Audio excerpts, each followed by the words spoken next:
El síndrome de HELLP se puede considerar como una forma grave de preeclampsia en el que se va a producir mayor daño hepático y alteración de la coagulación. Puede asociar algunas complicaciones maternas como la hemorragia, incluyendo la hemorragia hepática, y la principal complicación neonatal va a ser la prematuridad. En este vídeo vamos a hablar de qué es el síndrome de HELLP y cómo podemos tratarlo.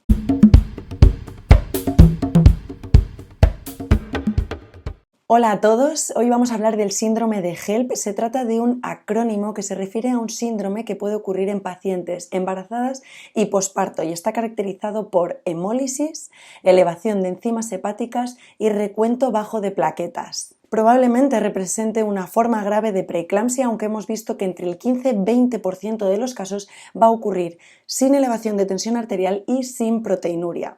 Tiene una incidencia entre el 0,1 y 1% de los embarazos y también sabemos que entre un 1-2% de las mujeres con preeclampsia o eclampsia grave van a presentar hemólisis microangiopática y lo podemos considerar como una forma de HELLP. Cuando se produce el parto se produce la resolución de los síntomas. El 70% de los casos va a ocurrir antes del parto, suele ocurrir entre las semanas 28 y 37. De los casos que son diagnosticados tras el parto, el 30% que se diagnosticó en las siguientes 48 horas posteriores y ocasionalmente se puede desarrollar en los 7 días después. En el 80% de los casos se vio que existía un diagnóstico previo de preeclampsia antes del parto. Dado que la resolución de la enfermedad se va a producir con la extracción de la placenta, no se comprende por qué en algunos casos esta patología se sigue produciendo tras el parto. La patogenia no se conoce con claridad. Si se trata de una forma grave de preeclampsia, pues entonces pensamos que probablemente tenga el mismo origen. Podéis ver el vídeo en el que se habla de la fisiopatología de la preeclampsia. Pero si es una entidad separada, probablemente tenga un origen similar al de la preeclampsia, aunque en este caso del síndrome de HELLP se produce una mayor inflamación hepática y una mayor activación del sistema de coagulación que en la preeclampsia. La microangiopatía y la activación de la coagulación intravascular pueden explicar los hallazgos de laboratorio que se manifiestan en este síndrome de HELLP. En cuanto a la clínica, tiene presentaciones muy variables. Suele ser un inicio muy rápido con un empeoramiento progresivo.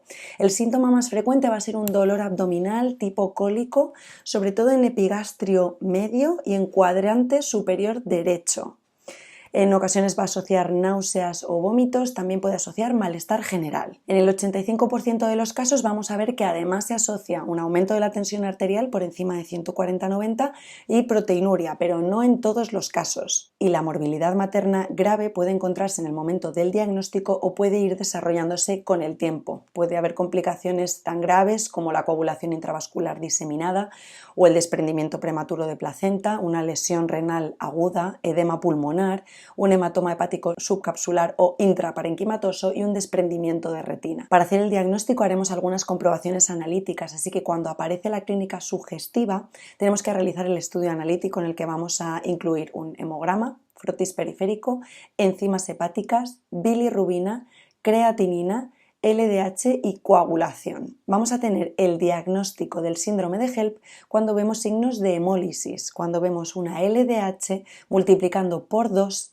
el límite superior de la normalidad, o cuando vemos las enzimas hepáticas, la GOT o la GPT, multiplicando por 2 el límite superior de la normalidad, o cuando vemos una plaquetopenia por debajo de 100.000. Si falta alguno de estos 3 criterios lo llamaremos HELLP incompleto, que puede evolucionar a un HELLP completo, y en ocasiones los síntomas pueden preceder en varias horas a las alteraciones analíticas, así que con una paciente sintomática y una analítica normal podemos repetir la analítica en unas 4 o 6 horas si todavía no hemos determinado la causa de este dolor abdominal. En cuanto a las medidas generales, van a ser muy similares a la preeclampsia con criterios de gravedad, puesto que lo estamos considerando una forma grave de preeclampsia. Lo primero, vamos a hacer un ingreso hospitalario y estabilización materna. Después vamos a iniciar un tratamiento profiláctico con sulfato de magnesio según protocolo, manteniéndolo mínimo hasta 24 horas posparto. Vamos a iniciar un tratamiento antihipertensivo si existe una hipertensión grave. El objetivo va a ser una tensión sistólica menor de 150 y diastólica entre 80 y 100 con la mínima dosis posible.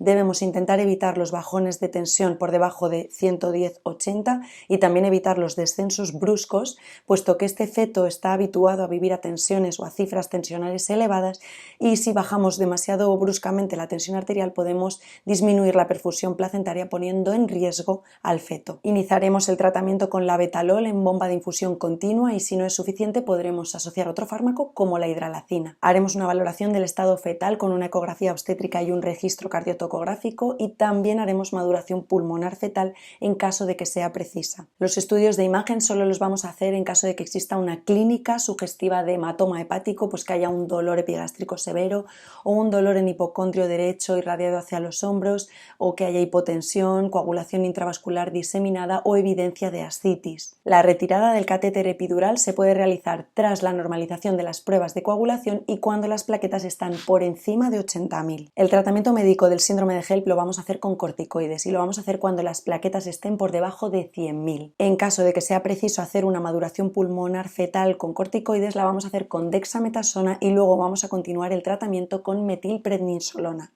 Si no es necesario hacer una maduración de los pulmones, vamos a hacer directamente el tratamiento con metilprednisolona hasta que las plaquetas estén por encima de 150.000. Tras el parto debemos mantener la dexametasona hasta que las plaquetas sean mayores de 80.000 y con una disminución previa a la mitad de dosis y después la suspensión, aunque va a depender de las dosis utilizadas y del tiempo que hayamos tenido que usarlas. Algunas guías sugieren que después de haber mantenido el tratamiento con dexametasona 48 horas, se suspenda tras bajar el fármaco a mitad, independientemente del número de plaquetas. Y la transfusión de plaquetas la vamos a hacer inmediatamente antes del parto vaginal cuando existe un recuento de plaquetas por debajo de 20.000 e inmediatamente antes de la cesárea si existe un recuento de plaquetas por debajo de 40.000.